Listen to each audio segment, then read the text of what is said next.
ಆಯುರ್ವೇದದಲ್ಲಿ ಒಂದು ಅದ್ಭುತವಾದ ಕಾನ್ಸೆಪ್ಟ್ ಇದೆ.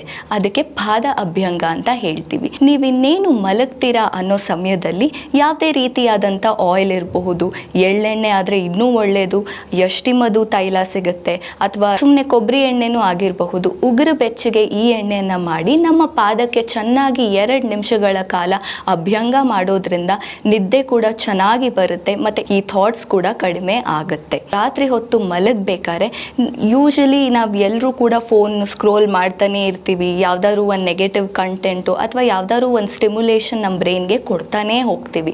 ಸೊ ಆದಷ್ಟು ಇದನ್ನು ಒಂದು ಪ್ರಿನ್ಸಿಪಲ್ ಆಗಿ ನೀವು ರೂಢಿ ಮಾಡ್ಕೊಳ್ಳಿ. ಮಲಗೋಕ್ಕೆ 1 ಅವರ್ ಮುಂಚೆ ಆದರೂ ನಿಮ್ಮ ಮೊಬೈಲ್ನ ನೀವು ದೂರ ಇಡಿ. ಇದೇ ಸಮಯದಲ್ಲಿ ನೀವು ಪಾದಾಭ್ಯಂಗ ಮಾಡಬಹುದು, ಕೆಲವು ಬ್ರೀದಿಂಗ್ ಎಕ್ಸಸೈಸ್ ಮಾಡ್ಬೋದು.